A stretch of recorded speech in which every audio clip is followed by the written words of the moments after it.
আমরা আজকে আলোচনা করব যতীন্দ্রনাথ সেনগুপ্তর হাট কবিতাটি।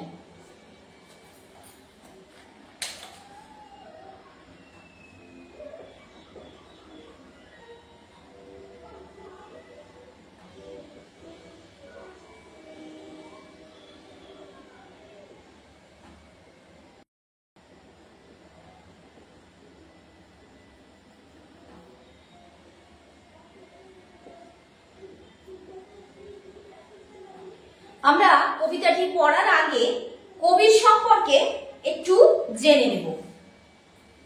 কবি যতীন্দ্রনাথ সেনগুপ্ত 1857 খ্রিস্টাব্দে জন্মগ্রহণ করেন।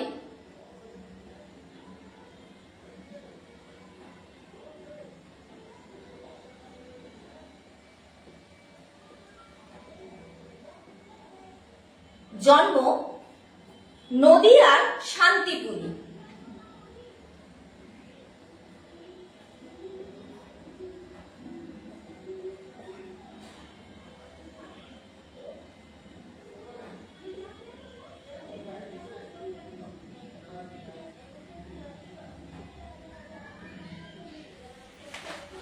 এবং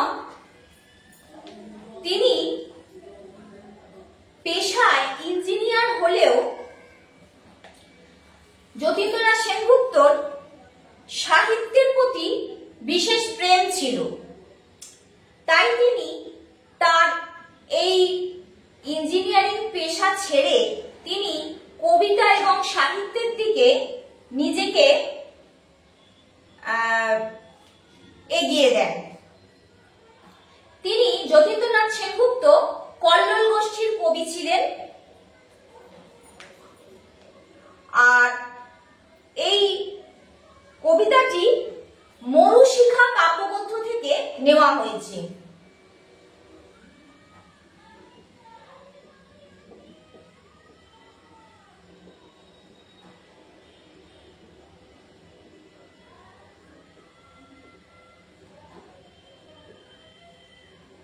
মরুশিখা কাব্যগ্রন্থ থেকে নেওয়া হয়েছে। কবিতাটি একটি রূপক ধর্মী কবিতা। লেখক এই হাট কবিতার মধ্যে দিয়ে মানব জীবনের সঙ্গে হাটের একটা গভীর তুলনা করেছেন।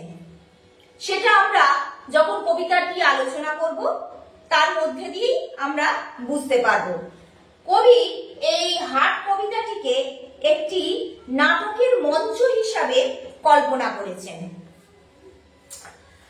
প্রথমে কবিতার লাইনে রয়েছে, দূরে দূরে গ্রাম 10-12 খানি, মাঝে একখানি হাট, সন্ধ্যায় সেথা জ্বলে না প্রদীপ, প্রভাতে পড়ে না ঝাঁট, বেচা কেনা সেরে বিকাল বেলায় যে যাহার সবে ঘরে ফিরে যায়, বকের পাখার আলোয় লুকায়, ছাড়িয়া কুবের মাঠ, দূরে দূরে গ্রামে জ্বলে ওঠে দ্বীপ, আধারেতে থাকে হাট। কবিতার এই প্রথম স্ট্যান্ডাতে আমরা দেখতে পাচ্ছি কবি তুলে ধরেছেন একটা হাটের বর্ণনা। আমরা জানি যে গ্রামে গঞ্জে আগেকার দিনে অনেকগুলো গ্রামকে কেন্দ্র করে একটা নির্দিষ্ট জায়গায় সপ্তাহে একদিন হাট বসতো এবং সেখানে এই রকম 10-12টি গ্রামের লোক আসতো। সেখানে হাটে তাদের নিত্য প্রয়োজনীয় জিনিসপত্র কেনা বেচার জন্য। তাদের আর অন্য কোনো জায়গায় যে দোকান এ সমস্ত তারা পেত না, তো অতএব তাদেরকে এই হাটেতেই সপ্তাহে একদিন এসে তাদের যা সমস্ত প্রয়োজনীয় সামগ্রী ছিল কিনে নিয়ে যেতে হতো। তাই যে দূরে দূরে গ্রাম মানে অনেক দূরে দূরে গ্রাম, সেখান থেকে অনেকটা দূরে মানে এই 10-12 খানা গ্রামের মাঝখানে একটা হাট, সন্ধ্যায় সেথা জ্বলে না প্রদীপ। আমরা জানি যে আমাদের গৃহস্থ বাড়িতে সন্ধ্যেবেলা প্রদীপ দেখানো হয়, কিন্তু এখানে হাটে সারাদিন বেচা কেনা চলার পর যখন সন্ধে হয় তখন হাটের বেচা কেনা সেরে যারা দোকানদার তারাও বাড়ি চলে যায় এবং যারা ক্রেতা সেখানে তখন প্রদীপ দেখাবার মতো কেউ থাকে না, তাই সন্ধ্যায় সেটা জ্বলে না প্রদীপ, প্রভাতে পড়ে না ঝাঁট। সেই রকম একইভাবে সকাল যখন হয়, আমরা সকালবেলা বাড়িতে ঝাঁট দেওয়া হয় আমাদের ঘরে উঠানে, কিন্তু সেখানেও যখন হাটেতে সকালবেলা সেখানে তো কোনো মানুষজন দেখা যায় না, একদম প্রভাতে, অতএব সেখানে হাটে ঝাঁটও পড়ে না। বেচা কেনা সেরে বিকাল বেলায় যে যাহার সবে ঘরে ফিরে যায়। বলছে যখন সারাদিনের পর বেচা কেনা শেষ হয়ে যায়, তখন হাটের প্রত্যেকে, দোকানদার থেকে ক্রেতা প্রত্যেকেই কি হয়, যে যার নিজ ঘরে ফিরে যায়, তখন আর কেউ কাউকে চেনে না। বকের পাখায় আলো লুটায় ছাড়িয়া পুবের মাঠ। বলছে আমরা জানি সূর্য পূর্ব দিকে ওঠে এবং সূর্যের আলোয় চারিদিক আলোকিত হয়, এবং যখন সকালে সূর্য ওঠে, সূর্য ওঠার সাথে সাথে বকের শাড়িরা কি করে, তাদের খাদ্যের সন্ধানে বেরিয়ে পড়ে। বকেরা কি হয়, সকাল হওয়ার সাথে সাথে তারা খাদ্যের সন্ধানে বেরিয়ে পড়ে, এবং যখন সূর্য অস্ত যায় তখন আবার তারা তাদের বাসায় ফিরে আসে। সেই জন্য যখন সন্ধে হচ্ছে, বলছেন বকের পাখায় আলোক লুটায়, বকেরা যখন ডানা নেড়ে যাচ্ছে, সেই যেন বকের পাখায় সূর্যের আলোটা আড়াল করে অন্ধকার হয়ে যাচ্ছে। ছাড়িয়া পুবের মাঠ, সূর্য মানে পূর্ব দিক ছেড়ে সে পশ্চিম দিকে ঢলে পড়ছে, মানে অস্ত চলে যাচ্ছে। দূরে দূরে গ্রামে জ্বলে ওঠে দ্বীপ, আধারেতে থাকে হাট। দূরে দূরে যত গ্রাম আছে, প্রত্যেকটা গ্রামে যখন সন্ধে হয়ে যাচ্ছে, রাতের অন্ধকার আসছে, তখন সকলের বাড়িতেই আলো জ্বলে, কিন্তু যে হাটটা পড়ে আছে দিনের আলোয় গমগম করে, সেই হাটে তখন কোনো লোক থাকে না, তাই সেখানটা অন্ধকারে পরিপূর্ণ হয়ে থাকে। নিশা নামে দূরে শ্রেণীহারা একা ক্লান্ত কাকের পাখি। বলছে নিশা নামে দূরে শ্রেণীহারা একা ক্লান্ত কাকের পাখি। বলছে নিশা মানে হচ্ছে রাত্রি, যখন রাত্রি নামছে দূরে,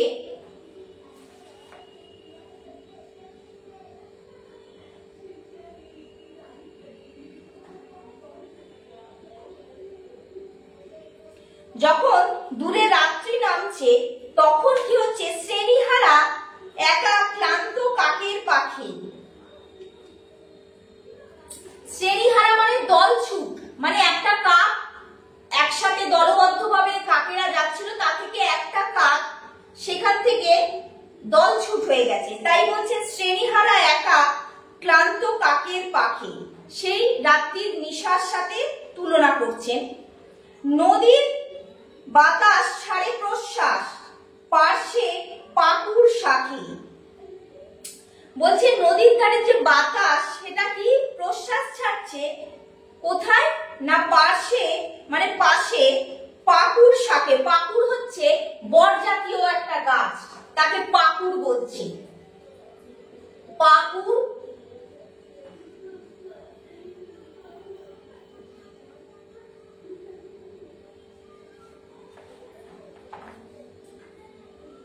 বট জাতীয়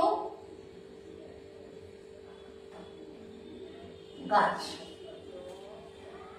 বলছে হাটের দোচালা মুদিল নয়ান, কারো তরে তার নাই আহ্বান। বাজে বায়ু আসি বিদ্রুপ বাঁশি, জীর্ণ বাঁশের ফাঁকে নির্জন হাটে রাত্রি নামিল একক কাকের ডাকে।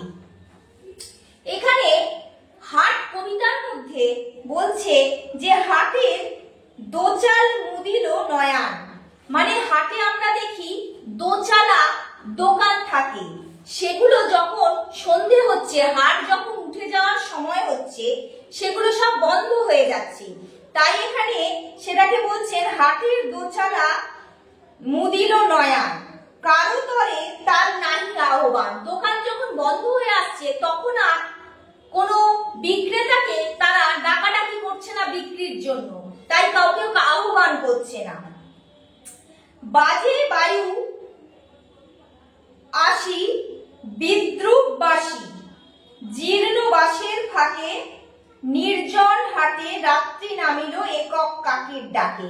আমরা দেখি ওই যে বাতাস বইছে, বাতাস কি করছে, যে দোচালা গুলো আছে সেই বাঁশের ফাঁক দিয়ে হাওয়া ঢুকছে এবং হাওয়া ঢুকে সেই বাঁশের মধ্যে যে শব্দটা হচ্ছে সেটাকে এখানে কবি বাঁশি বলেছেন।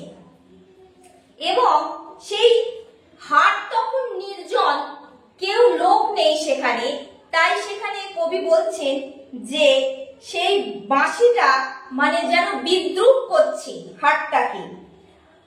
নির্জন হাটে রাত্রি নামিল একক কাকের ডাকে, সেখানে যে একটি দলছুট যে কাক আছে সেই কাকের ডাকেতে, একটি মাত্র কাকের ডাকেতে কি হচ্ছে, সেখানে রাত্রি নামছে, আর কেউ সেখানে নেই।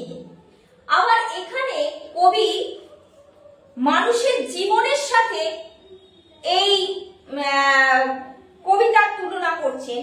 যেরকম দেখুন মানুষের জীবন কিরকম হয়, যখন সে বয়স কম থাকে, শৈশব অবস্থা থাকে, তখন তার সঙ্গে অনেক মানুষজন থাকে এবং তার সঙ্গে তার কাছে অনেক লোক আসে যায়।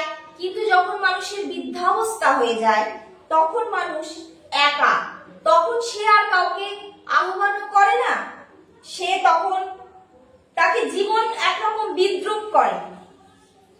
সেই নির্জন এই যে রাত্রিতে সে যে একক কাকের সঙ্গে মানুষের তুলনা করেছেন এখানে কবি, যে মানুষ যখন তার জীবনের বৃদ্ধাবস্থা হয় তখন সে একক কাকের মতো একা সমস্ত মানুষের থেকে বিচ্ছিন্ন হয়ে যায়। বলছে দিবসেতে সেথা কত কোলাহল, দিনের বেলা সেখানে অনেক কোলাহল হয়।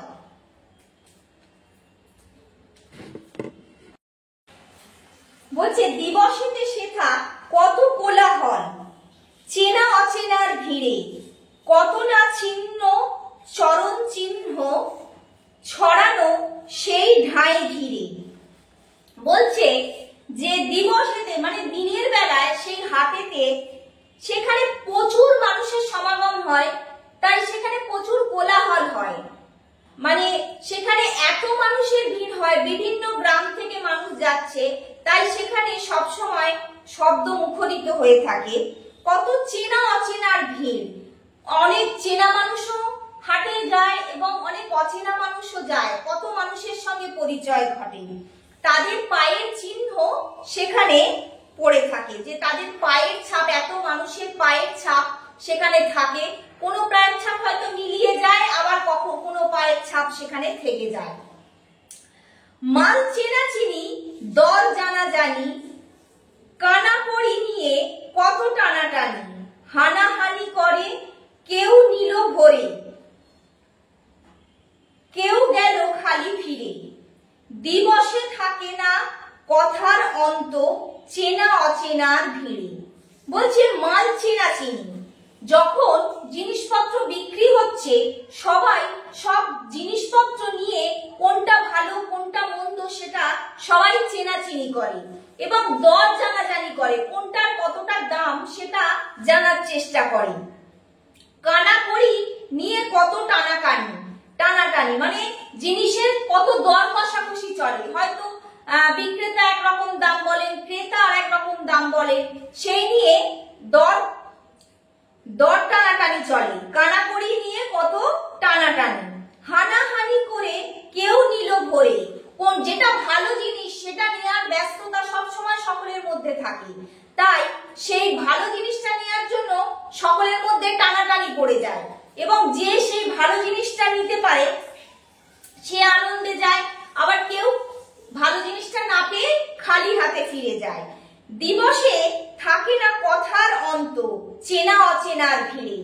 চেনা মানুষ অচেনা মানুষ সকলের মধ্যেই অনেক মানুষ যখন পাশাপাশি আসে, একসাথে পরিচয় ঘটে, তখন তাদের মধ্যে কথার অন্ত থাকে না, একে অপরের সঙ্গে কথাবার্তা চলতেই থাকে।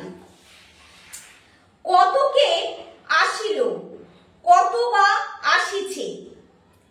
বলছে কত কে আসিল, মানে হাটের প্রত্যেক যে মানে সপ্তাহে হোক, প্রত্যেক সময় দিনে হোক বা মাসে, যখন হাট বসে কত মানুষ হাটে আসছে, আবার পরে যখন হাট হবে আবার কত না অন্য মানুষ বা একই মানুষ হাটে আসবে।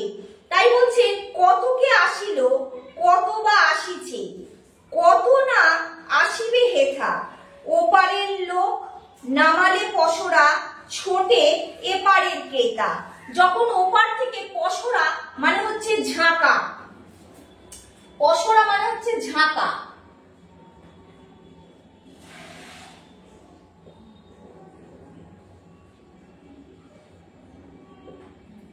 যে মাথায় করে ফেরিওয়ালারা ঝাঁকা নামায়, সেই ঝাঁকা। বলছে যে ওপারের লোক নামালে পসরা, ওপার থেকে যখন পসরা নামাচ্ছে এপার থেকে ক্রেতারা ছুটে যাচ্ছে যে ভালো জিনিসটা সংগ্রহ করার জন্য, কি নিয়ে এসেছে সেটা নেয়ার জন্য এপার থেকে ছুটে যায়।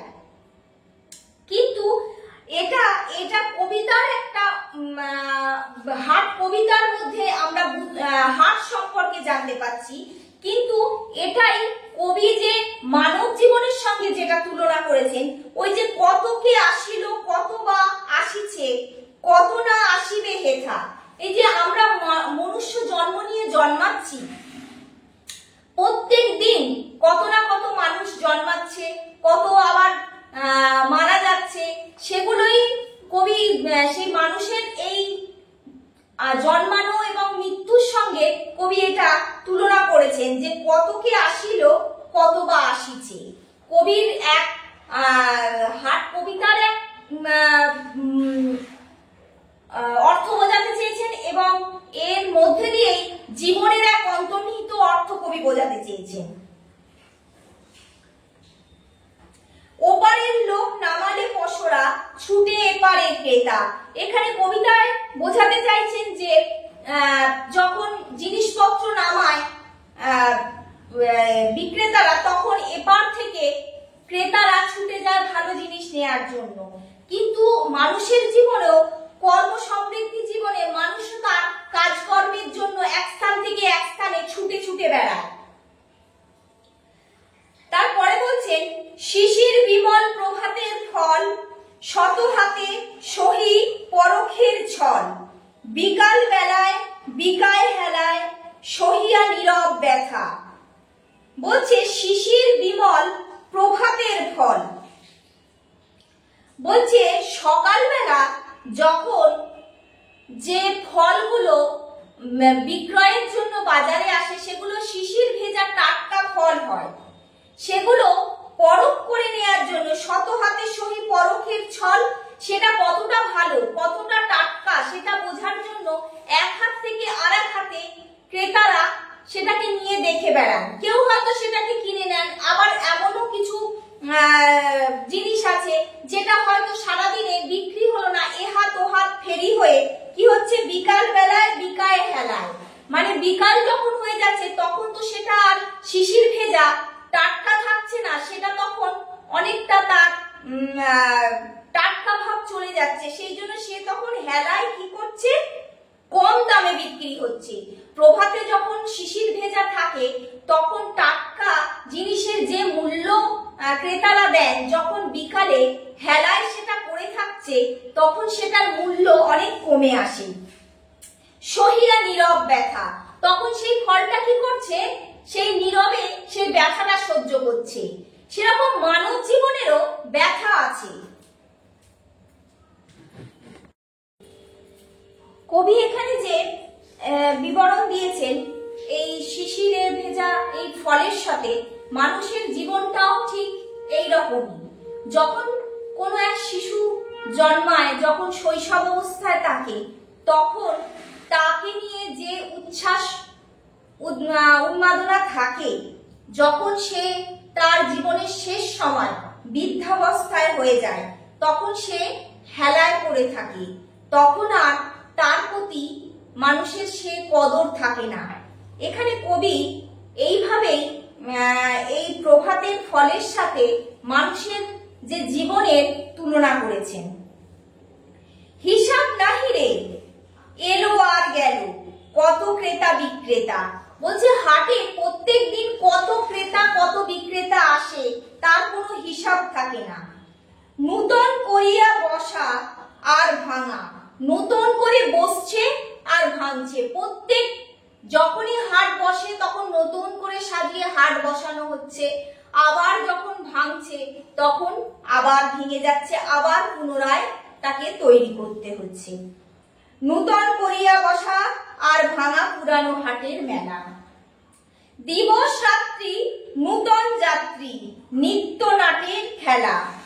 এখানে বলছে দিবস রাত্রি নতুন যাত্রী, মানে হাটেতে প্রত্যেক দিন, মানে যখন হাট বসছে, হ্যাঁ, যেরকম পুরনো মানুষ আসছে সেরকম নতুন নতুন কত মানুষ আসছে, যে তার কোনো সীমানা নেই।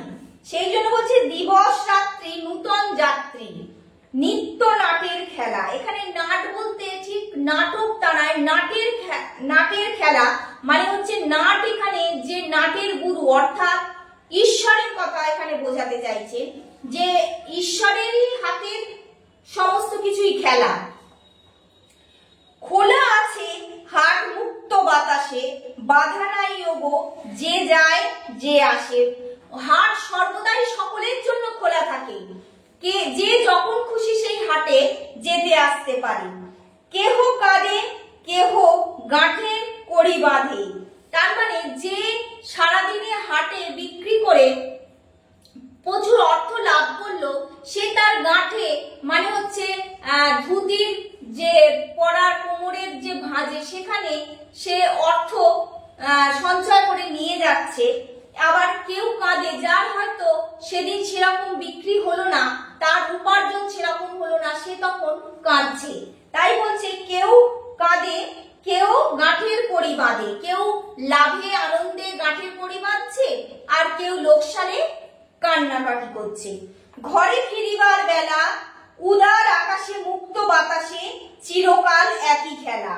তারপর ঘরে ফিরে আসার বেলা, সন্ধে যখন হচ্ছে সকলে যে যার ঘরে ফিরে আসছে, উদার আকাশে মুক্ত বাতাসে, তখন কি হচ্ছে, যখন ঘরে ফিরে আসছে মানুষ, চিরকাল সেই একই চিরাচরিত খেলা, যে বাইরের জগতে মানুষ যাদের সঙ্গে পরিচিত, যাদের সঙ্গে সারাক্ষণ কথাবার্তা বলছে, সেরা ঘরে যখন ফিরে আসছে সেই মানুষ একটা নির্দিষ্ট গণ্ডির মধ্যে চলে আসছে, তখন তাদের সেই নিজস্ব আত্মীয় আপন জনেরাই তাদের সারাক্ষণের সেই ঘরের গণ্ডির মধ্যে সঙ্গী। তখন আর তারা বাইরের এই সমস্ত লোকের কথা আর মনেও রাখে না, সমস্ত ভুলে যায়। তাই কবির কল্পনায় কবি এই হাটকে একটা নাট্য মঞ্চ বলে কল্পনা করেছেন, এবং এই মঞ্চে হচ্ছে প্রত্যেকটা মানুষ এক একজন অভিনেতা অভিনেত্রী। তাই এটি রূপকধর্মী কবিতা হিসাবে পরিচিত, যে এটা এই হাট কবিতার মধ্যে দিয়ে কবি মানুষের জীবনকে তুলে ধরার চেষ্টা করেছেন। এই পর্যন্ত।